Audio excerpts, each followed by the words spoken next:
today we have Johny ML, the artistic director of Pune Biennale with us. Johny ML is an art historian, art critic, art curator, editor of art magazines, poet, author of books, translator, and a prolific blogger.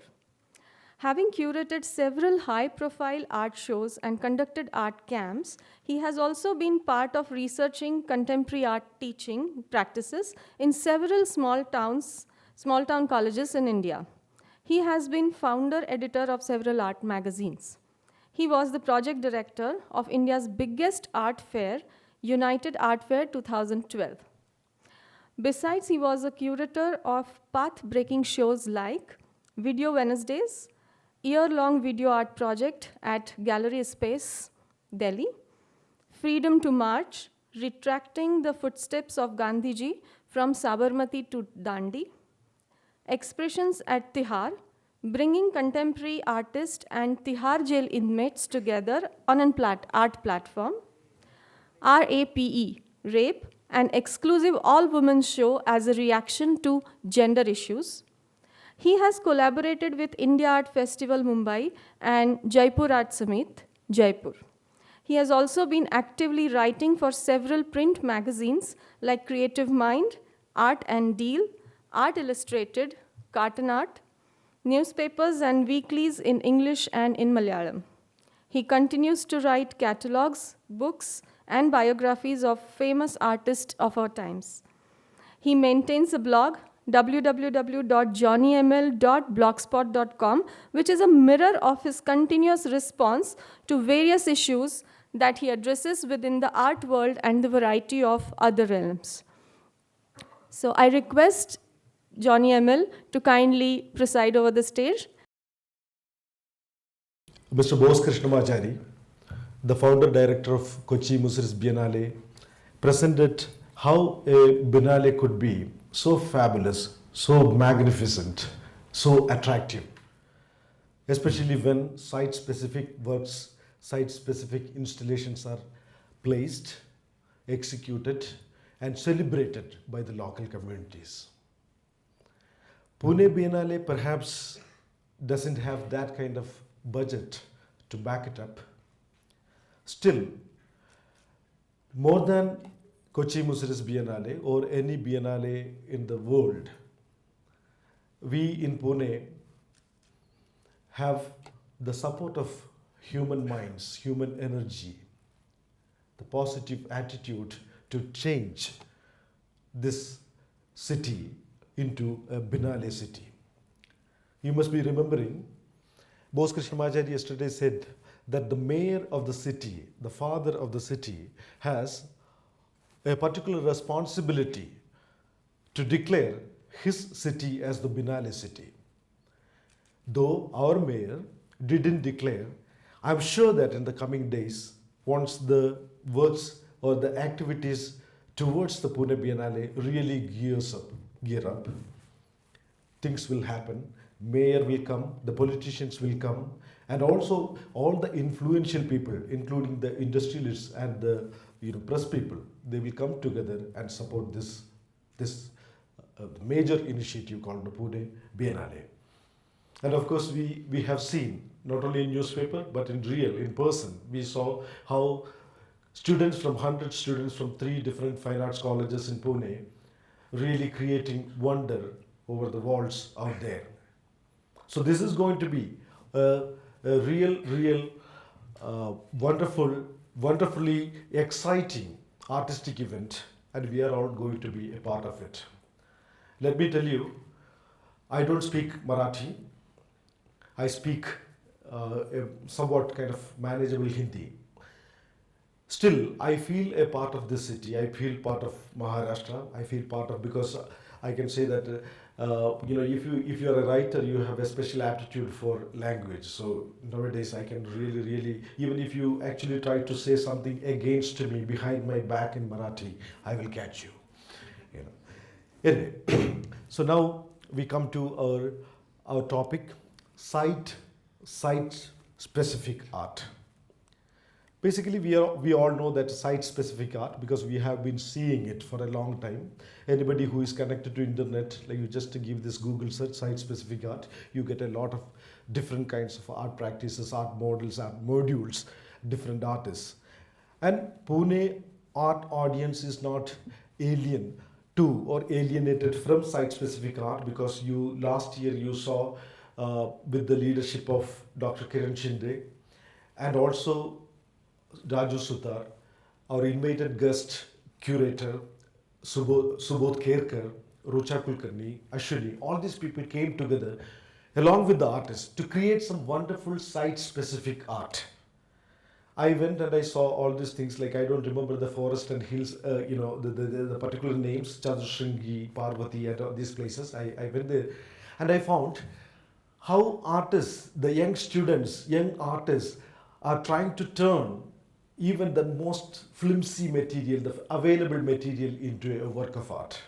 There is something, some kind of a joy in turning something very familiar into a piece of art. Famous historians, art historians have said it. Famous spiritual leaders like Osho, Rajneesh, and Osho, Rajneesh is very much connected to Pune. They have said it how to transform art, the mundane thing into art. Aestheticians have said it, historians, writers, artists themselves have said that anything could be art, provided if you do it artistically. So site-specific art is something that you do something artistically in your own context, in your own spaces. And let me tell you that my argument for this morning is going to be site-specific art and site-specific art, but art has always been site-specific. Let me start. And I should thank Dr. Kiran Shinde for inviting me as the project director of Pune Biennale. And I have a wonderful supporting team, and you are going to make it. Let me start. Where is the next button? Yes. There is no? Okay. Yes. So art has always been site-specific. If you remember, like 17,300 years before, when this Lascaux cave was like established by the human beings living at that time, they used to paint. They used to paint their rituals. They used to paint their daily lives. They used to paint their hunting scenes, etc., on the walls of these caves. And this is one of the primary art evidences, the most primitive or the most ancient art evidences that we can have today. It is this cave is replicated so that people could see without damaging the original, which is going to be a sort of mode of conservation even in Ajanta and Ellora in the coming days. The talks are being held now of closing the Ajanta caves. So now 17,300 years before also art happened. People expressed their own feelings in artistic forms. And can we say that it was out of sight? It was not out of SIT, sight. It was in situ. It was happening in the sight. So my argument is no art is out of sight. It happens within the sight. So I'm going to take you a sort of journey, a virtual visual journey, where I'm trying to prove that art has always been site-specific and SIGST site-specific too. Then why can't we also create site-specific art in a changed context, changed materialistic as well as economic and cultural context? So I welcome you all here. This is famous Ajanta cave art in Aurangabad, Maharashtra. This is a depiction of Jataka tales. It's the 2nd century BC onwards. We could see the activities of Buddhist monks and nuns painting on the cave walls. So this is also site specific. It is not away from the site. Actually, even if they are painting, they were painting Jataka tales. They were not painting on a canvas. They were not painting for a gallery. They were not painting for a museum. They were painting in the site where they were living. So you can say that these art forms were living art forms created by the people who lived in those caves or used those caves for their own enjoyment or their own aesthetic expression. The classical Greek art, 10th century BC, there also you can see that this is from a sarcophage, this is from a tomb. So the work of art that we see today as independent pieces, like something has a pedestal, something has a wall with well-lit presentation, these art forms were not actually independent. They were part of something. They were part of architecture. They were part of some space, some place, some context, some individual. It was always site-specific. It was always a part of the site. It was always part of the site too. So this is the Greek, ancient classical Greek art. When we come to Renaissance art, you all know these two images. The other side is called The Birth of Venus by Botticelli, a famous Italian painter, and this is Mona Lisa by Da Vinci. So you can say that this Renaissance art slightly took art away from the site, but again it was a part of the site. These art forms were commissioned by the Medici family, the most powerful family of Italy at that time. So they were also making art to embellish something or some place. They were making their art to connect with the people. It is not to create something and be kept away from the eyes of the people. So this was also site specific. And then Sistine Chapel. You know that the Last Judgment Day by Michelangelo. Then there were so many other painters like George Vasari, Raphael, Botticelli, so many people at that time. They were painting such huge. They were creating such huge architecture. If you people read or follow Dan Brown, you must be reading Dan Brown, Da Vinci Code, and all those people. His latest book, Inferno. If you read that, like the kind of architectural wonders that this Renaissance Italian artists and architects had created at that time, like this, there are beautiful descriptions. Then, when you read it, even without going in Italy or Rome, you will wonder like how intricate these places have been or had been, and still they are there. And at the same time, these places are created with this clear intention that the moment you go inside a place, you become small, and the magnificence of God becomes so great that it will make you so small, and the spiritual sublime feeling will seep into you. So there is a function. And today we see it as a kind of museum piece. We see it as a museum art, and also a part of, as Kochi Museums Biennale has turned out to be. It becomes a part of the whole tourism activities. So here, Sistine Chapel also now at present it attracts people there, because it has become a part of the tourism. But at that time, it was a part of the religion, part of the church architecture. Therefore, it was site specific. It didn't have any other function than, or when Michelangelo did it, he never thought that he is going to become a kind of futuristic art in 21st century. On 23rd November in Pune, a person called Johny ML will speak to an audience about Sistine Chapel. No, he never thought. It was very site specific. It was limited. So, but art has a tendency to transcend. It goes beyond the time. It goes beyond the human limitations of thinking and feeling. It actually seeps into the minds of other people, the future generations that is yet to come. That are yet to come.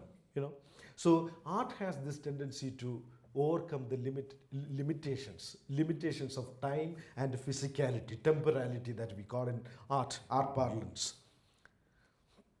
The famous sculpture, Michelangelo sculpture, is Moses. Moses if somebody who has attended Mr. Ratan Paramu, one of the famous art historians of our times. If somebody has, I mean, a couple of friends here, like they have attended the class. So he teaches us, or he taught us, that how Michelangelo conceived this whole idea of Moses getting up agitated from his seat, and while getting up he is holding on so many things. If you look at his right hand, he is clutching on the tablets. Tablets means not the Apple iPad or iPad, something like that. It's the marble plaque where his testaments are written, and he's getting out, his beard is flowing, and his his robes, his magnificent robes, everything is caught by that momentum of getting up. And this is something so wonderful. But it is not about that one individual figure, the contours of that individual figure actually activating the whole space around it. It is not just like that. But it has also a functional duty. It is actually filling in, filling in the niche of this building, this architecture. What to place, where to place what. This question is something very important. So the site decides. For example, if you are commissioned to do commissioned to beautify one particular architectural form, if there is a circle, if there is a square, then your painting cannot be triangular. So you make certain negotiations of form, volume, and space. So site also decides, site also commands some kind of hold, some instruction, right? It instructs you to how to modulate your artistic expressions. So when we see Michelangelo's Moses in isolation, we think that he might have done something like this separately. No, but what I'm saying is this was also a part of the architecture. It was site specific. The artist was actually directed by the site. Now, slowly, things were changing by 15th century, 14th and 15th century. There was a new mercantile class, the merchant class, because we need merchant class. If there are no merchant class, then how can we go and ask for funding? The funding is all coming from the merchant class, the rich class. When the rich class started establishing themselves in the social field, socio-economic field, they also started investing into art. So they wanted to, I have this feeling that why rich people, after acquiring a lot of wealth, they buy art. Why do they do it? They do it because they want to get the cultural capital. They want to be a part of the cultural capital. Cultural capital is something very abstract. We sing Jana Gana Mana when we finish. Don't sing now. Then I feel like you are asking me to stop. But when we sing Jana Gana Mana, standing up and giving salutation to the mother earth or mother country, actually we are sharing that pride of being an Indian. We are sharing the national wealth, national cultural wealth. When we talk about Mahatma Gandhi, when we talk about Satyajit Ray, when we talk about Rabindranath Tagore, Pandit Ravi Shankar, people like that. When we talk about people, we are not owning them, but by owning certain aspect, their productions, their creations, we become the owners of a part of the cultural wealth that our country has produced. So the merchant class wanted to share because they have money. The money comes through religion and power. That you can see. Merchants actually flourish when they have religious power as well as physical power. They have armies with them, they have economic power with them, they have political power with them. So with the combination of all these things actually almost tells you that those people who have the might, they will win. So almost we sometimes, like in Delhi, we say that some people's intelligence starts from here. The answer is a hit. Answer is never from here or from here. It is always physicality. So when you have a lot of physical strength, lot of financial wealth, to become finer people, you need the cultural wealth with you. So that's why the merchandise class, the mercantile class, they always buy art. They always support art. If you look at Tatas, Birlas, and Ambanis and Adanis and Jindals, you look anywhere, they can buy the country, they can own the country, but they cannot own the minds of the people. They cannot own what, say, A.R. Rahman is singing. I'm just taking a very local this thing. Or they can't own Shah Rukh Khan. So they can own Shah Rukh Khan when they can pay 1 crore of rupees to Shah Rukh Khan to come and dance for their daughter's marriage. So this is somehow they're actually acquiring the cultural wealth. So by buying the paintings or by buying the sculptures or investing in making huge architectures and educational buildings, etc., they automatically become a part of the cultural wealth of the country. And something else also happens along with that.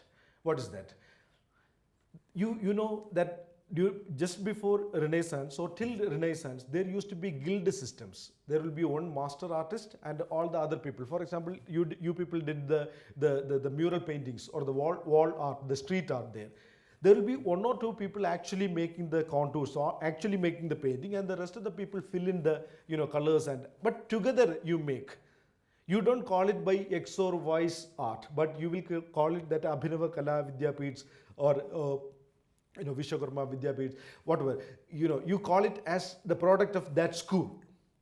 You don't claim it as one person. But slowly here, till Renaissance, there used to be guild systems. Like it is known as one artist and led by one artist leading a lot of assistants. That's a guild system. But when the mercantile class started investing in art, when they were actually acquiring or actually taking part of the national cultural wealth, they started investing in individual artists also. Like art, they started investing in artists, not in guilds. So when somebody is investing in you as a person, you also start grow in stature. Then you become an artist.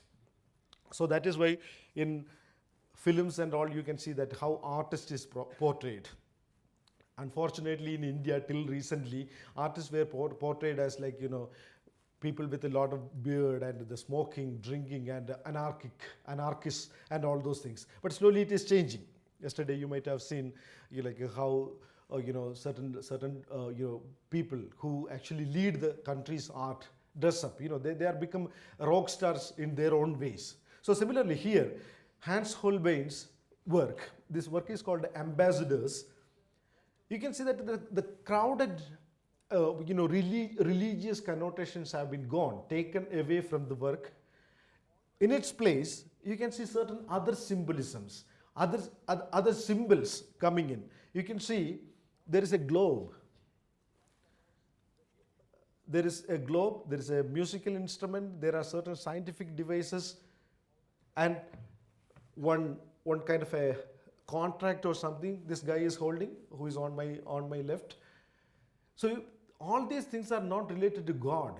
This is something related to the temporal capacity, temporal power. That means when you have a globe in front of you, you are actually looking at the world scientifically and saying that the earth is a round form, it's a globular form, and it has countries like this, spread around it. So the globe also suggests that we have scientifically progressed. Our worldview has changed. It is not like God is sitting up there as in Michelangelo's Sistine Chapel painting.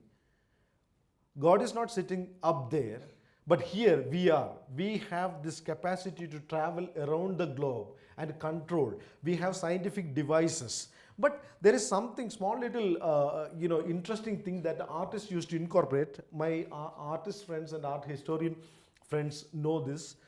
There is, you can see this particular figure.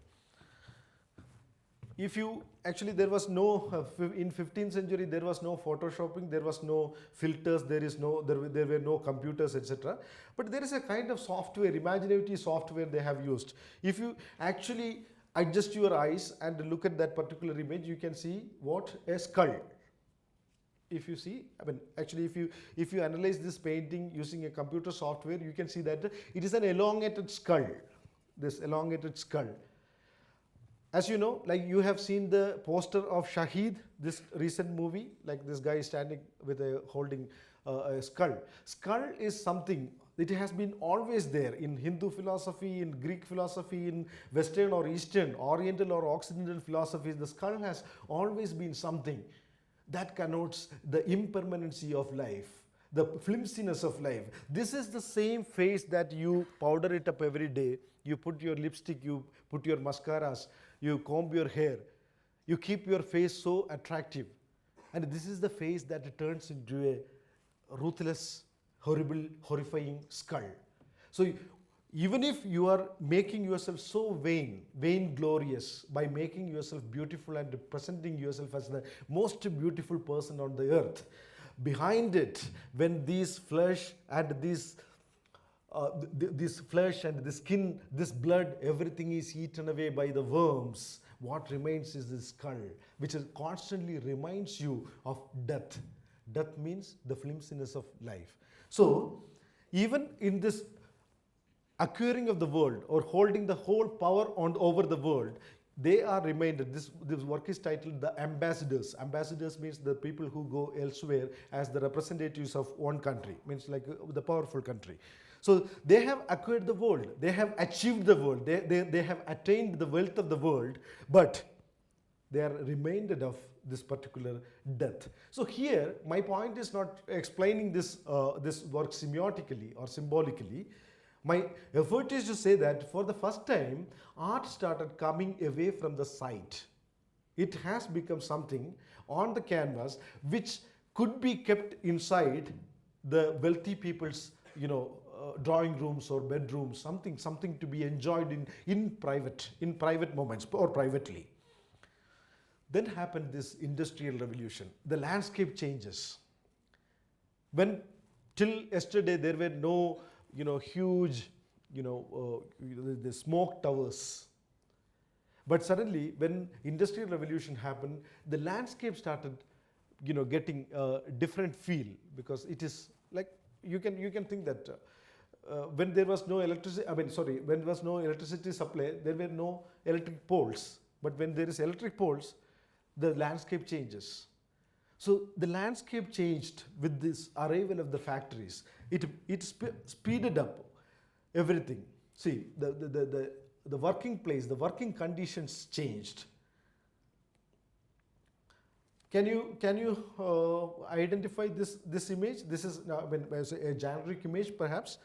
These are young women sitting, and they are cable operators, means like the telephone exchange operators. So suddenly there is a new area of workplace. For working, there is a new area, new vista of work. So there are a lot of people who work in the information and technology at that time, like as cable operators, means telephone operators. And also you can understand that the women were supposed to be inside the homes. That used to be the norm. But with the Industrial Revolution, women also started coming out and working, especially after the First World War, late 19th century, early 20th century. Women also started coming out of out of homes, and they started working in the industries and the places.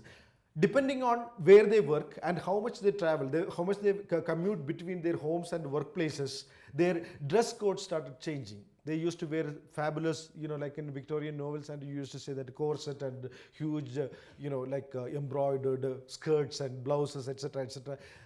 Slowly, they were disappearing from the public realm, public domain, and women also started wearing something like trousers, so that they could run, they could actually climb on cycles. You can think about the social landscape changes, the cultural landscape changes, and the outlook or the perspective about gender balances, imbalances, or whatever, everything changed according to our social change. Everything changes according to our social changes. But here, with the Industrial Revolution, the whole landscape of the world changes. Things like this. This is one thing, like you must be remembering Turner's painting. The British artist painting, he painted landscape, burning landscapes, and he also painted a train chugging into a platform. And also, if you remember, the first film ever made, means the cinema ever made, the first one-reeler ever made by the Griffith brothers was a steam engine locomotive entering into a platform. People ran away. Like you remember, like Chota Chetan, the first 3D movie, like the ice cream and all used to come, like people used to move ahead. It is almost like sitting on the upper deck of the double-decker bus. If there is a branch coming, that you sit and you duck. Means like you think that it is coming to you. It's a kind of illusion. So here, steam engine is something that has changed the landscape. Our landscape. You remember Pather Panjali by Satyajit Ray? There is one cutting across the village. A steam engine, a locomotive runs, and this Apu and her sister Durga, they run to see that the locomotive, the steam engine. So that means this is the first initiation of two small kids from a village to the world elsewhere. And in our childhood, not the majority of here might not have seen it, like some of us know that, like our world was like, our worlds were static worlds. We used to stay in villages and we used to see the people moving in this coal driven, steam driven engines. So this changed. Along with that, art also changed. They started galleries, because when individual artists became important, it moved away from site and artists started working in their studios, and you needed some spaces to exhibit your work. So individual artist, work, and exhibition space. If you take it in economic context, you can say that production, display, and proliferation. You produce. No longer we don't use produce, the word produce in the context of art. We always say we create. During the postmodern days or post-structuralist days rather, this was questioned, like, who are you to create? Are you a god? No. So there are certain problems with the terminology. Anyway, the galleries started into being, and then museums happened. People like Vincent van Gogh. So when we talk about this quintessential image of an artist, means Vincent van Gogh. We also used to think, I don't know, contemporary artists, my young artist friends here, they think about Vincent van Gogh when they think about an artist. Vincent van Gogh was like madly, divinely possessed, and he used to paint like in a certain way, like this, this whirlwinds around him. And he cut his ear out of passion, out of love or whatever. He cut his ear, gifted it to his, there was no, iPad or Samsung tab or something to be gifted. So he cut his ear and gifted. I mean, these are all stories created by the Western world. So it means an individual artist is somebody who is divinely possessed, madly possessed. It is not like that Michelangelo leading a group of artists and creating very huge artwork. Instead, he is one artist. He is taking the whole sufferings of the world, whole pains of the world, and suffering for the world. He is almost equated with the idea of being Christ. Christ who was crucified on behalf of the sins committed by the people in the world. Or the Godhead, the divine, the saintly people who actually take away the pain of the world and live through it. So artist means somebody who takes the pain of the world. I mean, this is the Western creation. This is an artist. And our idea of being an artist, like you might have seen it in Kalidasa and all, like Raja Shilpi, like the royal sculptor. He is divinely possessed. At the same time, he is the worshipper of beauty. He creates, like a Pygmalion, he creates the beauty and he falls in love with it. So our art concept was different, but because of the predominance of this Western art history, they started pumping in this idea of, like, an artist means like he's a sufferer. Artist is created against this, or created out of this notion of being a Jesus Christ. So this is a Western notion, unfortunately we have been following that idea. That means that the moment you enter in college, neatly, clad, neatly combed hair, everything will, get disheveled, and you start smoking. Your shoulders will bunch. You start stooping, because an artist is somebody who actually takes the pain of the whole world, like that. The moment you enter a fine arts college, I mean, it used to be, in my time at least, I'm 40 plus, in my time at least, it used to be like, the moment you enter in a fine arts college, that means you take the responsibility of the world. You will stoop. You will talk in a particular way. You take all the responsibility because of this person, Van Gogh, and we madly fall in love, and we regret later. So this kind of things. But we don't have the tendency to cut our ears. We cut some other part of the baby, like, so this is a kind of strange idea. That is why I'm saying that art is taken away from the sight slowly. And see, the Superman of world art, Picasso.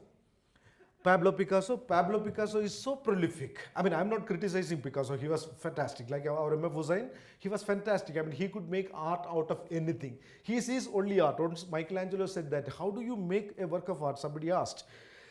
So Michelangelo said that when I see a block of marble, a marble piece, what I see is what doesn't belong to the sculpture. I chip away it. Means I see a marble piece, what I see is maybe a David standing in it, not the marble block. So I remove what doesn't belong to David. So that means like removing. So you see the art. Like Picasso sees a saddle and a handle of a cycle, and suddenly he turns into a bullhead. He keeps it like this, he keeps like that. He eats fish and he uses the bone into an etching thing. He etches the ceramic plates. So he can change anything. I mean, gifted artists are like that. Like they can turn anything into art. That is why Osho Rajneesh once said that even you can sweep the floor artistically, provided you sweep it in a rhythmic fashion. You can sweep. But unfortunately, our mother-in-laws are not that tolerant as Osho. If you sweep very rhythmically, you may get affected. Anyway, Pablo Picasso, another Superman artist who wanted to be everything, or who was everything. Again, art was removed from the sight. Now art became something like this, so energetic. Look at that person, Sotheby's representative, the auctioneer, the man of the evening. I mean, he is showing Edvard Munch's Scream. Scream is a painting that was created out of the inner scream of the artist, the pain of the Europe, the war-ridden Europe, the pain or the scream that had been hidden in our own bodies, in our own minds, in our own hearts. One person, one mask-like person, one ghost-like person is standing on behalf of us and screaming. And that scream was caught, the existential pain was caught, and then you see the end of it, it reaches that this many pounds, this million pounds, this million pounds, it is sold off. Again, once again, art is removed from the sight. Now, there was an attempt to bring art back to sight. Marcel Duchamp, you all know that Marcel Duchamp, he also could turn everything into art. I avoided that famous example of the fountain, means that urinal. But here it is called a wheel. He brings on cycle wheel and it just fits on a stool. It could be a work of art. Why can't?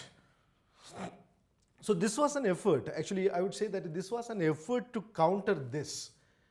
If you are making any painting into a commodity, if anybody could buy anything, because you can see, you have to see over a period of say 400 years, like people were craving to create independent individual artists. It was site specific and it became studio specific and it became a part of the economic dealings openly. Then artists started thinking that now we should object it. We should make art which actually shows this to economics, actually mock economics. How can you sell a cycle wheel? But again, market has this tendency to capture the very different.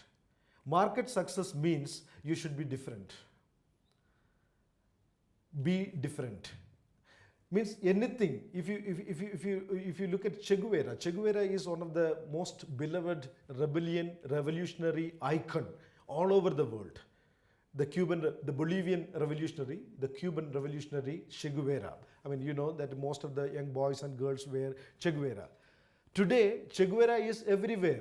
including undergarments, swimming suit, chapels. Because every company wants a Che Guevara product because it is different. Che Guevara died young. He stood for the world. He was handsome. He was this cigar smoking, tall, handsome, bearded, disheveled, raw, animalistic male energy. He was the Lion King of Disney World. So this man was sought after by all the commodity making companies, and they turned into a fetish. So he was turned into a commodity. But because market has this tendency to turn rebellion into commodity. You look at YouTube. There are certain very rebellious videos. Suddenly it becomes viral. Once it becomes viral, similar things are spoofed. You remember recently one girl walked in New York 10 hours. She was flooded with the catcalls and the eve teasing, etc., etc. And it became viral. So feminists took it up as their their mascot, their leading YouTube video. But the male chauvinists in New York, they also produced a counter video because they also get catcalls from girls like that. And from Bombay, somebody produced a video and posted it in YouTube. You can check that. She walked 10 hours in different parts of Bombay, and nobody said anything to her. She was even wearing skimpiest clothes than the New York girl. So, I mean, the comparisons could be slightly vague and, like a very, very, very, very naive. But in fact, nobody said anything, not even saying a hello, hi. Hi beauty, hi baby, nothing. No catcalls, nothing. She was just walking as normal as possible. Anyway, so Andy Warhol. Again, Andy Warhol was like a kind of a superstar, like M.F. Hussain, and he was a kind of fashion mongering kind of. He used the silk screen, silk screen means like what do you call silk screen printing. The commonly used reproducing technology, which is he used in order to reduce the price and in order to proliferate amongst the people. He created all the popular images like Marilyn Monroe, Elvis Presley, all those people he created to question the idea of this economics ruling over art product. So he questioned that. Another artist from Germany, Joseph Beuys. He was not an artist, he was more of a theoretician, but he became a performance artist. This particular work is called America Loves Me and I Love America, in which what Joseph Beuys does is like a primitive man. He covers himself with a felt blanket, and he lives inside a closed room with a dog, with a wild dog. So it's a performance. That means like how much you can adjust with your enemy within a kind of controlled given space. And Joseph Beuys proved that anybody could be an artist. Anything could be art, and anybody could be an artist by peeling a potato very beautifully without breaking it, without breaking the peel. He peeled it, and he proved that even peeling a potato could be done artistically. And there is a constant attempt from 1960s onwards. There is a constant attempt to thwart this idea of gallery-based art, the idea of artists being the superstar. You can refer to Roland Barthes and people like that, the structuralists and post-structuralists who talk about Foucault, Derrida, theoreticians like that who talk about the death of author. The writer is dead, the Godhead is dead, the creator is dead. So when the creator is dead, you can create works like this. This is a work by Robert Smithson. It's called Spiral Jetty. It's a huge landscape work.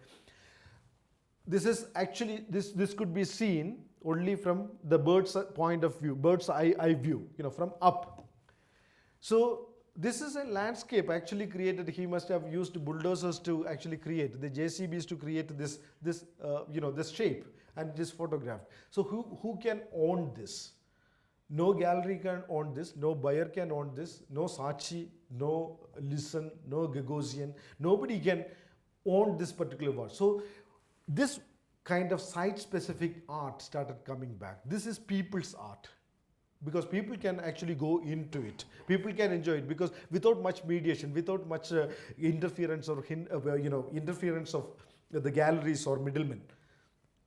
Christo actually fought for 12 years to cover this Reichstag, the German parliament. You must be knowing Christo's art. Like he started covering small objects with, white clothes. Slowly, he covered a car, he covered bus, he covered this thing, that thing, and finally he thought that if I can cover everything, why can't I cover the parliament? But when he went with a piece of cloth to cover the parliament, the parliamentarian said that you can't cover this thing. You can cover anything else, but don't cover us.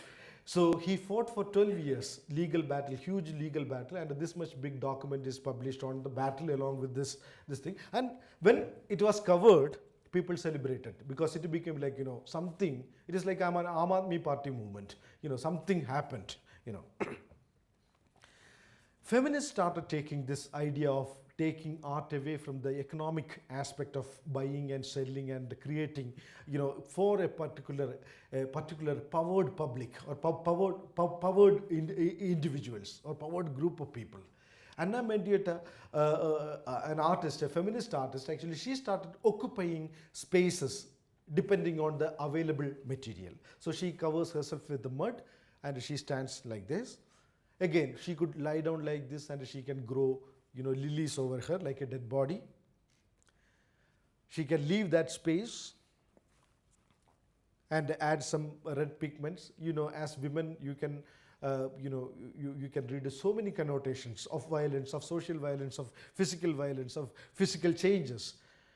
So many things could be read into, this kind of work. And even that kind of shape, that form could be burned, and actually the literal self-humiliation could be metaphorically reenacted doing this kind of art. So once again, art started coming back to the sides.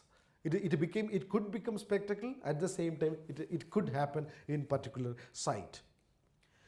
Marina Abramovic and Ulay, you can Google them. You have so many wonderful, performances. I hope that Pune Biennale will, present a performance workshop for you in the coming days. So Marina Abramovic and Ulay, I'll give you a couple of examples. Like this is a reaction towards the gallery system. In gallery, like we are all like suited, booted, ready for the wine, ready for the chit chat. Basically, in a gallery, you might have experienced it that the painting will hang here. We will stand against the painting and we'll start talking each other. We don't look at the painting. Painting is actually a witness to our, our glories. So here, Marina Abramovic and her boyfriend Ulay, her partner Ulay, they stood in stark nude. They stood and almost closed the entrance of the gallery. You have to go through them. That means like you have to obviously graze against them. So that means you are touching the artist to get into the space. That means you are experiencing the artist. Art becoming a kind of visceral, guttural experience. It's a physical experience. It is so tactile. It is so human.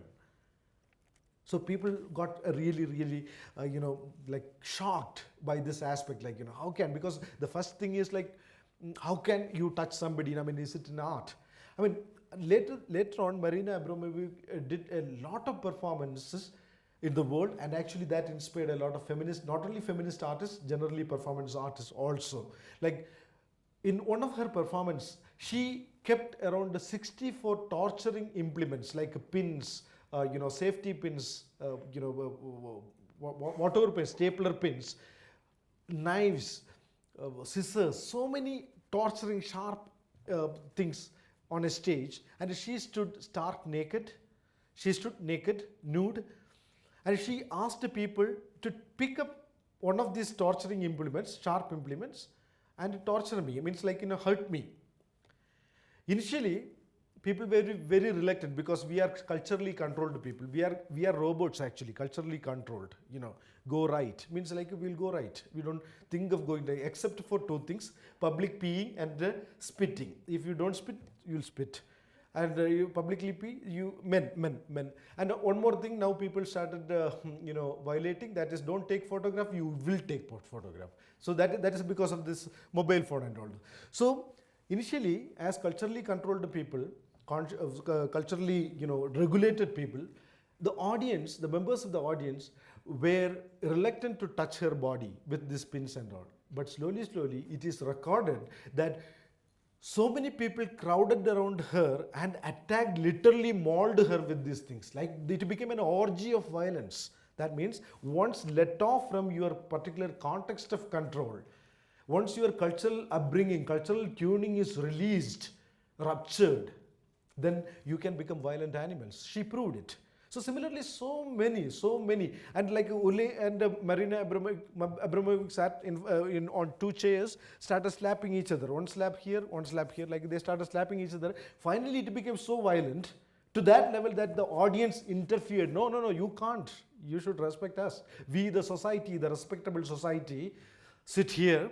And you cannot, you husband and wife cannot do this in front of us. Means that was an art performance. So they were successful enough to get the public attention into the private moment of conflict. In our houses, behind the four walls, this violence is being repeated and closed by closed by the blaring TV sounds. The neighbors pretend that they don't hear anything. So domestic violence happens, murders happen, rapes happen. We become an insensitive people, and when we come to a program like this, suddenly we become socially conscious. So that is why Marina Abramovic told the people, like through this performance, that it could be changed. Your conscience could be generated, activated, and you could become actually active people if you really see something happening in sight. Andy Goldsworthy is another artist. He could turn anything which is available. I mean, he looks for the art povera material. You remember, like yesterday, Bose showed one slide, like if you go and touch some of the small little things, then it makes sounds, music. Similarly, Andy Goldsworthy is an artist like, as in Subodh Kerkal last year did. You could take twigs, leaves, and something, and you can change it into a piece of art. And he became famous for it. You can search for him in YouTube, videos are there. Like he does it like, see, a kind of bola, you walk through, and he could actually weave this, trees into a kind of tunnel way, Richard Wilson, I mean, this is one gallery-based, something you should know about this. This is one gallery-based installation which actually came as something which cannot be bought. For example, what you see here, it's quite mind-boggling, quite illusionary thing. Some of you must be knowing about it. It is actually diesel, engine oil. What you see here,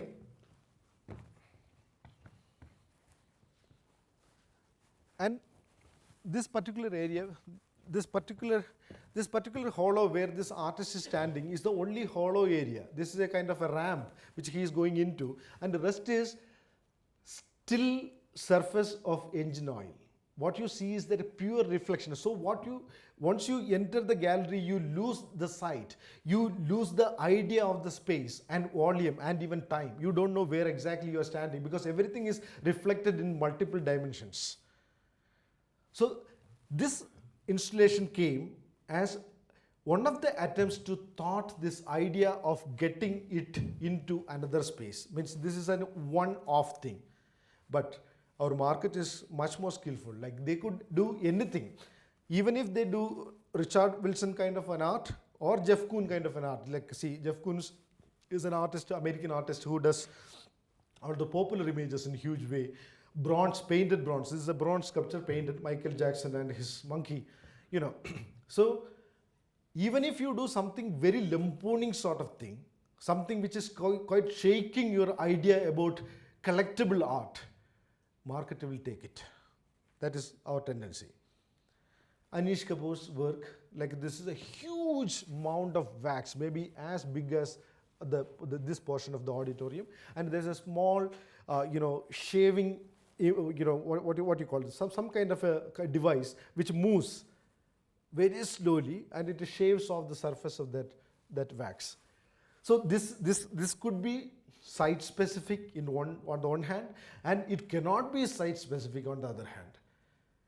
But when it is happening inside the museum, the same thing could be recreated elsewhere. So market has this tendency, even if you do something most rebellious like this, which looks almost irreplaceable, they could do. Market could actually replicate it. another artist, I think like all my friends who have done this street art, Banksy is a British artist whose identity is not revealed for convenience. If you remember, tomorrow if somebody is, I mean, there are a lot of spoof articles like Banksy is caught and all those things, but it is important for the industry, art industry, government, police and art market spread all over the world to keep the identity of Banksy in suspense. The moment Banksy comes out and says that I am Banksy, then all suspense is gone. It is like a Rajinikanth moment, I would say. Rajinikanth's movies are popular today, I mean today's thing. Rajinikanth's movies are popular, why? Because Rajinikanth, when he is not acting, he comes like a normal human being who is bald, very dark, and as you know, he's a Maharashtrian, Shivaji Rao, his original name is. He is very dark, he has misshapen lips, almost with white patches here, bald, and not so a huge figure. But the moment he becomes Vijay or Shivaji or some kind of a character in his movie, he transforms himself into a kind of 35-40-year-old man. So people likes the suspense of turning this actor from a real character, real man to a character, a young character. So this change is something very alluring, very attracting, and very enthralling as far as a spectator is concerned. So Banksy's identity is kept in secret because the moment Banksy's identity is revealed, the Banksy phenomenon is dead. In museums, there are so many new findings. For example, in Indus Valley Civilization or yesterday that Musiris, which Bose was saying, there may be so many findings, but the findings are accepted, then you have to rewrite this whole 7,000 years of history based on one small piece of porcelain that you got. You must have been saying that somebody recently, I was reading in Facebook that Taj Mahal was a Shiva temple or something like that. Somebody claimed, So I mean, if somebody could prove something atrocious things like that, then the whole history changes. Our whole belief system changes. Anyway, Banksy once again brought art into sight. It became site specific again. For example, he started intervening the public domains, which is supposed to be pure spaces, means like a neutral spaces, which is owned by government, the public walls. That girl who is crying. This is that Vietnamese girl. Her name is Kim Phuc. She was the victim of the napalm bomb, which actually America used over Vietnam. And now this girl is now actually, after so many plastic surgeries and all, now she is a young woman in the sense a middle-aged woman. This particular famous image of she running helplessly, all her clothes are burned. She is like some 8-year-old child running, crying, and now she is happily holding hands with the McDonald and Disney, Mickey Mouse. So this is a critique coming into the public platform that a Vietnamese girl is now actually, supported by the American market forces, which actually used its terrible military forces against Taiwan and Vietnam and created this girl, to put this girl into this kind of condition. So this is kind of a criticism happening. He used the Coca-Cola bottle in order to talk his mind. I don't want to read all those things, but by simulating the Coca-Cola bottle, he actually talked against Coca-Cola.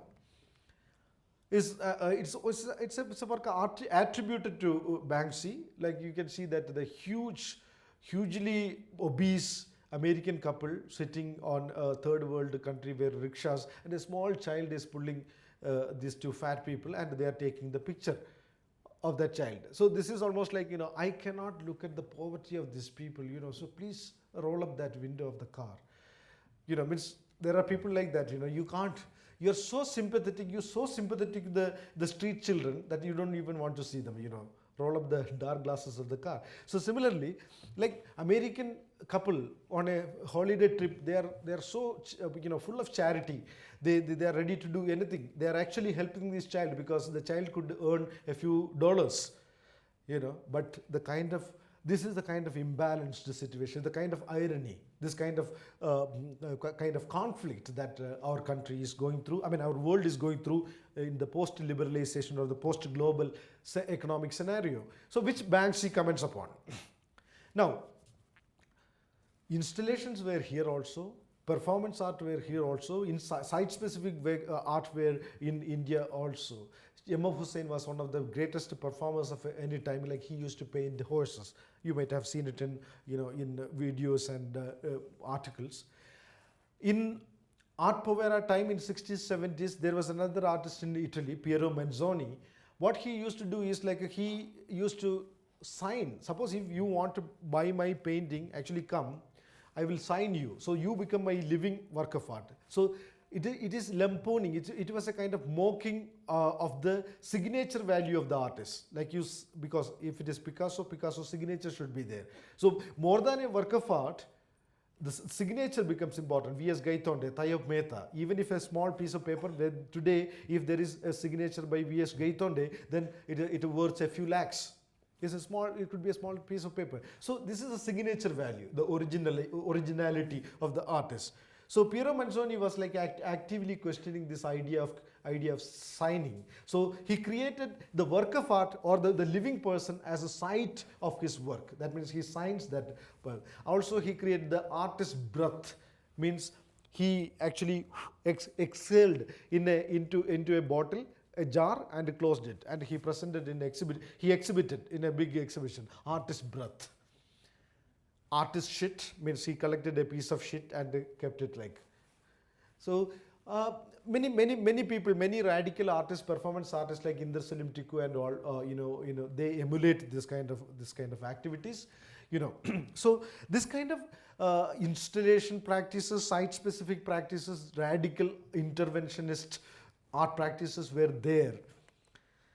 Even our Bhuvan Kakar had done in 2000, like in the Century Cities show at Tate Modern in London, curated by Ashish Ajathiksha and Geeta Kapoor. Bhuvan Kakar actually made a tribute to Amitabh Bachchan by bringing the Bollywood this thing. So we know Bhupan Kakar as a painter, but artists are when they are given a chance, they could create art out of anything. Then Bhivan Sundaram, he created a work of art called, this particular work of art is called Bazaar. So these are the small little, souvenir photographs that you get from, old Delhi or any shrine, Kalkaji Mandir, places like that. He collected and he heaped it on the floor of the, exhibition hall. So it became Bazaar.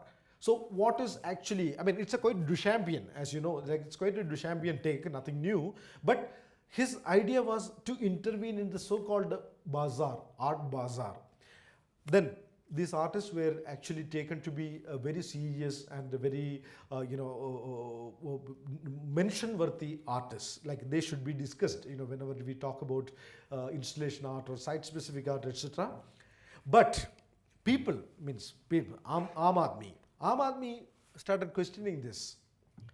If this could be art, why can't this be art? Of course, this is art, but somehow we have created hard, fast rules. We have drawn very strict lines between this, what is high art and what is popular art. But now it is being collapsed because Bollywood is taken for a huge study by the Western universities now. So many Indian scholars are studying on Bollywood. So the films that used to be very important as far as the aesthetic value was concerned are now discarded. Now the Amitabh Bachchan films, the Mithun Chakravarti films, the Govinda films are actually taken as certain markers to study the social construct, the cultural construct of our times. So people started asking, if that could be installation, why can't this be? I just particularly used to, because I am presenting it in here, because Ritesh Deshmukh recently kind of reinvented himself as a Marathi hero recently. Then the question was, If Anish Kapoor kind of artist could create this kind of structural, things and call it installation, our vegetable vendors were, our fruit vendors were doing the same.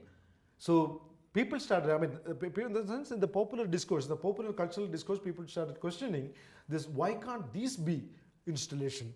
Why can't this be site-specific art practices? And interestingly, so many artists are now taking inspiration from, like tomorrow, it is all about occupying that context. Tomorrow, if a couple of artists from Pune want to actually create a site-specific art, you can go to a local juice shop and, sorry, and just draw a line, chalk line around it and claim that this is my art for, site-specific art for Pune Biennale. You create the context, the artists create the context, and you create the context of art. So the demarcating line between what is the high art and what is the low art or the popular art is very small. You could rupture it, you could erase it, provided you understand the meaning, the holistic meaning of that context, and why you are doing it, where you are doing it, how you are doing it. This sweets in some religious premises. I mean, can't there be a better installation? That is what the question the people ask. If you are trying to say that if it is taken to a Tate Modern, can't it be called? Then you will say that then this vegetable selling person, suppose he is an artist, he will say that the temperature should be 16 degrees Celsius and the sound frequency level should be kept 120, whatever, I don't know. And the light control, it should not, like there should not be any humidity level within the space, and at a time only 15 people could come inside the museum, inside the hall where it is exhibited, provided this is taken by X or Y famous artist. But this man will say that he will pack it everything in gunny bags, and tomorrow, next morning, he will very laboriously, patiently and aesthetically, he will recreate it. By towards 11 o'clock, he will be ready for, sales. And our wayside shrines. Wayside shrines, you look at anywhere, there is an installation. And the difference between installation, when we see an Anish Kapoor installation, we don't do this thing. We don't do this thing. But here, when we see these things, we may do this thing, we may do this thing, we may do this thing, like this. But art could be anything. This is an artistic thing. You look at the kind of silver foil they have pasted in the small enclosure, and where the two idols, so deities, are created in a very symbolic, suggestive manner. This is what art is. This is what site-specific art is. Only thing is that it is claimed by Hindu or whatever. This is claimed by a poet, a priest. This is claimed by a local, member of whatever political, party or something like that. It's claimed by a family. But when an artist claims it or recreates it, then it becomes a site-specific art. It all depends on occupying and claiming the space that is available. Public street belongs to people, I believe. Street is a place, because streets are made by human beings walk. It is not made by road rollers and tar and PWD, Public Working Department of our cities. Streets are made by people. That is why the people, Narendra Modi, our Prime Minister, he has said that, I'm not a BJP Pracharak, RSS Pracharak, or Narendra Modi's, mouthpiece. But what I'm saying is there are certain interesting things. He could understand that the street belongs to people, whether theoretically or practically, but at least on Sundays, for 4 hours, from 6 o'clock to 10 o'clock in Delhi, the main road of the center, the heart of city, that is Connaught Place, that is actually, stopped. That is given to the people. That is, and those roads, the inner circle and outer circle of Connaught Place, are used for, you can do anything. You can make yoga practice, you can do exercise, you can bring your gym equipments and you can work out, you can ride cycle, you can play there, you can play football, cricket, whatever. Street belongs to people. If you have gone to London, there is a Camden Garden, there is the street, there is a market. There people literally come and say that artists come and paint, jugglers come and juggle, magicians come and show magic. There, people completely, they accept and agree with the fact that the street belongs to people. So it is all about claiming the spaces that has been lost to you, lost to us perhaps.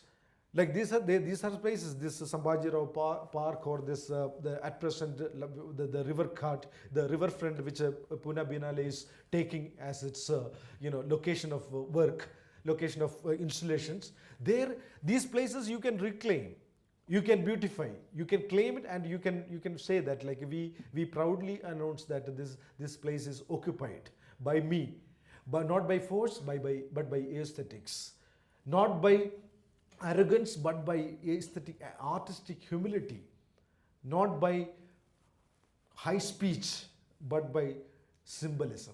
So you could do it, which you saw in Subodh Kerkar last year. This is from Goa. He makes use of the seashore very effectively. And you just go with this indigo blue, and you just pour it on some granite walls, or seashore rocks. Suddenly that space assumes a different meaning. You can see it. Shilpa Jogailkar, she works from Maharashtra. She uses disused tires, like leftover tires, to create what you call playgrounds for kids.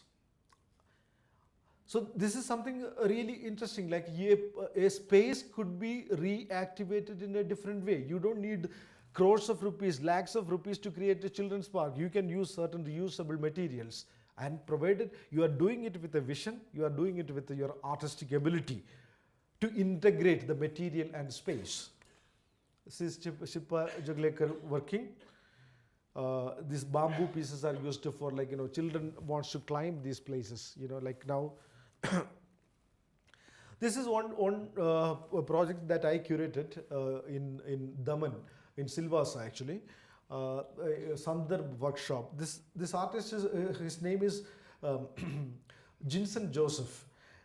He created an elephant, as he is from Kerala. He created an elephant using the available materials, some bamboo pieces and hay, and that is happening in a small little village school. That is the small spaces, that village school. He did it, and the children actually started helping him. So you remember Anna Mendieta actually burning her own figure. So similarly, this is the kind of view that now the elephant is. But if you ask me that this is the elephant, no. I mean this is the elephant of the art, or elephant of the artist, and then later on it is burned. Why burning? Burning is actually a primitive thing. Like, once you harvest, then you burn the field in order to make it, in order to make it, fertile again. So this burning of the things also actually removing the hurdles from one place and giving a new meaning to that space. So burning, and we burn Ravana, or we burn other demons, in order to herald the triumph of the good forces. We burn evils. So the burning. But as far as the children are concerned, burning is actually an act of celebration. You burn everything. The first movie in Malayalam, the first movie, it was done in 1920s. I mean, that was after Dada Saheb Phalke. This film, every part of that history is there. Like there is J.C. Daniel was the director. He actually sold off all his properties in order to create a film. He went Germany, he went Europe in general, bought his camera, everything. And he did the film. Once it was shown in Trivandrum, in Capitol Theatre. After that, there were some social issues, etc., because caste-related issues were there. And he had kept these film rolls in his house. One day, his son was playing with it, and that this is a highly inflammable, material. He burned the whole film, this child, without knowing that he was burning history. So burning is something like, so now we have every document that this film was created, but we don't have the film. So that is quite unfortunate. So similarly, for the children, burning is something that makes things very interesting. So it was burnt, and you can see that the children are clapping. Literally, they are so happy. The elephant is gone. Another artist, Vaibhav Sharma, he selected on land, on disused land, and he created footprints, using small little, pebbles, granite pieces. And he brought all this discarded, plastic, because in a nowhere place also you could see that the human traces in the form of plastic bottles, waste, etc. So from that nowhere place, he painstakingly collected all this rubbish and he created these footsteps. So this is the footstep of human beings who visit a kind of virgin land and make it like this. So he created that. So, anything for an intelligent, intuitive and conceptually oriented artist, this is something, anything is, worth turning into a piece of art. You can change your own landscape by creating this kind of works.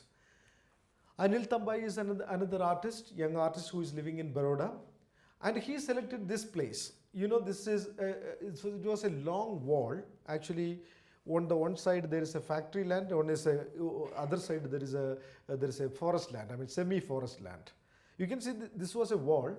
And the wall was broken over a period of time. The wall was broken, and you can imagine that where the bricks have gone. These bricks are now safely placed in the houses of other small little shacks. The people actually take the bricks away and make their own small shanties. So they have the pillars left. Now, how Anil Tambai changes it? He paints it black and white and gives certain numbers. It becomes a barcode of nowhere. So barcode is something related with the commodity of market. So it is all up to you. What you see out there in the public, out there in the spaces, in the sites, and what you cite. That is why I say SIT, SIGHT. There is sight available, and what you cite, what you see is important. So suddenly there is a barcode of nowhere you can see. Priyanka Govil, who likes, say, perhaps Andy Goldsworthy a lot, this girl who also studied in Baroda, she actually gave one quart of cloth, mud cloth to the trees. An act of love, And with the help of the children around, she tied the broken twigs. She very laboriously, carefully tied them together, and she created a fence for itself, maybe a kind of skirt, an embroidered skirt for the and you understand that this is perishable. These are collapsible. They will actually fade away, wither away as the time progresses. And nobody asks for permanent materials to make art. When you give a proposal, you don't think that first you write a budget, then the proposal. That seems to be the norm. You write a huge amount. My God, Pune Biennale is going to give me this much money, and now you need a proposal for that. No, it should be other way around. What you see, you visit the sites. Pune Biennale through its website will actually tell the public that these are the areas, these are the locations where we expect the public site-specific art. So you can visit these places as Pune residents. You can visit these places, and you can see that this place could be, its meaning could be changed considerably by artistic interventions. And that artistic intervention is, the American military say, it's you. It's in you that artistic talent resides. And your intervention in the public space, in the site, actually changes the way it is perceived. The space, it is seen, it is transformed. Lochan Upadhyaya, another artist based between, say, Jaipur, Baroda and Delhi, he makes this fantabulous pair of chairs, using the cut pieces collected from tailoring shops. Actually, tailoring shops is a kind of engendered workplace now. Now no longer you see tailoring shops. So he went in Jaipur, small villages, collected these small pieces of cloth and created this. And also he created with this used bottles a chair, and which is floatable chair. It could be used as a floating device. You can put it in a lake and sit there, provided you have enough balance. You can keep your balance. So he created this. So, and I remember in Sahmat, in Sandarbh in Partapur, Rajasthan, a small village, they created one monkey shaped, or I think like it is a horse shaped figure using this rags and used materials, etc., etc. And they placed it in front of a small local shop, pawn shop or something, and it was a site specific work. Over a week, this horse literally traveled and it was found from another village. Who carried it? I mean, some people, just for the sake of fun, they carried it to one place and kept it there. So literally a work of art traveled from one place inadvertently. It didn't want, the organizers didn't want, nor the artist wanted this to travel. But the villagers made it to travel. They also didn't want, it was not a conscious effort, it was fun. They took a work of art and carried it to their place. And perhaps within a week, this work of art traveled to several places, and literally it was found out by the organizers later on. Anyway, another artist, Samudra Kajal Saikia. I hope that Pune Biennale will bring him for a kind of performance workshop. Samudra Kajal Saikia, it's called kind of portable houses. He is from Assam, studied in Baroda and living in Delhi. He looks at the housing problems of Assam, and he invited many artist friends, young people and artist friends, to create their model houses, and they made a procession on 3-wheelers, like the public procession floats. He created this thing, and he made a ritual. This is the boy, Samudra Kajal Saikia. I mean, his interventions are really interesting.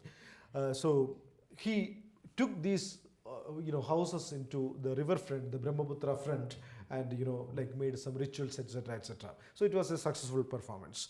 So that means even you need not create something to create work of art, to make a work of art. You can use your own body, your own performance. Like I remember yesterday, one of my friends, like he's there, I don't remember his name, from Vishwakarma College, who did that, the Marathi Superman, that mural. He came and told that the college students, the team, they want to perform using the same costumes. I said that was wonderful.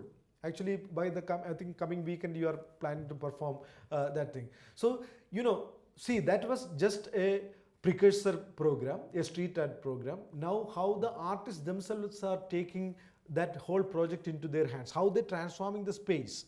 When they stand in the costumes, actually, more people are going to come and ask that what exactly is happening. So people are going to, talk.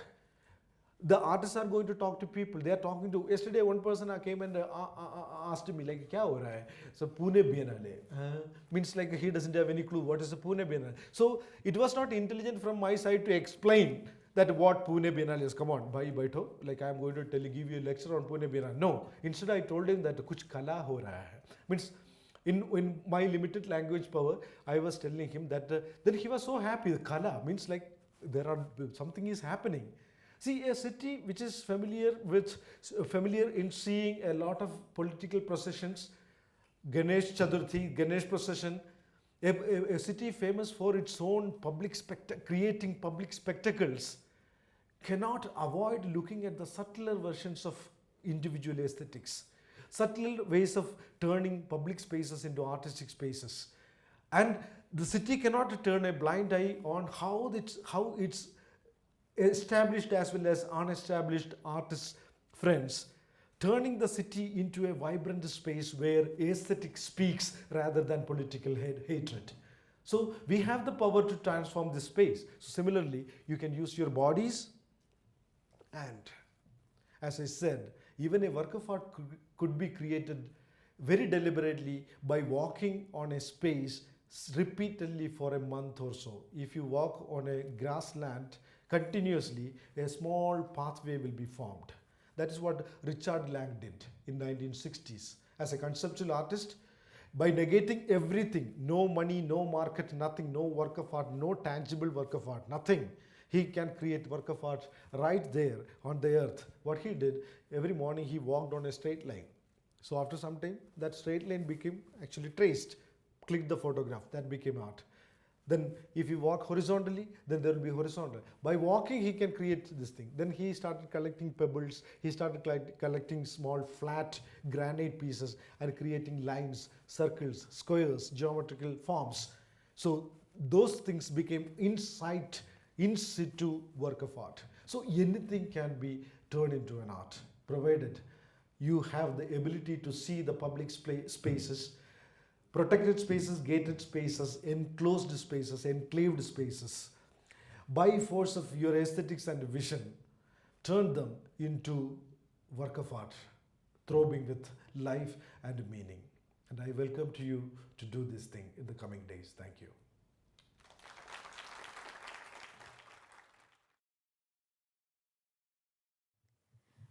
I don't really want to ask, but I would like to discuss this across with you. Is you're saying anything that is created with a thinking towards it, and then you create a kind of art. So I would really want to know. Now we do have this discussions day in and day out, that whether everyone can be an artist and also be into the field of performing it across. It could be performing it into the IT sector, it could be performing it into proper fine art or whatever. So this conflict is always there, that whether an engineer or a person who is very logically bent across can do it across. So if everything can be art, then where is that thin line which distinguishes both things together? Yep. You know this rural science? Rural science. Rural science is a field of discipline where rural people, without the provisions of huge laboratories or scientific devices, they come up with certain very innovative things. Similarly, in every place, in each nook and corner of our country or any part of the world, people are creating. People are creating because they need certain avenues to express themselves beyond what they are doing on their day-to-day practice. For a housewife, perhaps cooking something beautifully will be her creative act, but she won't call it art. But the day she decides that enough is enough, I want to move out of this confinement of these four walls of this kitchen, and I want to tell my friends that this is what I want to do. And she calls within the context of art and invite a few artists and say that my performance is going to be cooking for the evening and giving it to you. So it all depends on like where you position yourself as an artist, and whether you want to call yourself as an artist at all. So an IT engineer could be as creative as a fine art degree holder. That person may be more creative, but only the thing is that the area where he or she is putting her creative talents will be different. Steve Jobs, actually, who created, or this Zuckerman who created Facebook, they are creative people. That is an art in itself. So we cannot say that what is exhibited in gallery is art alone. Yes.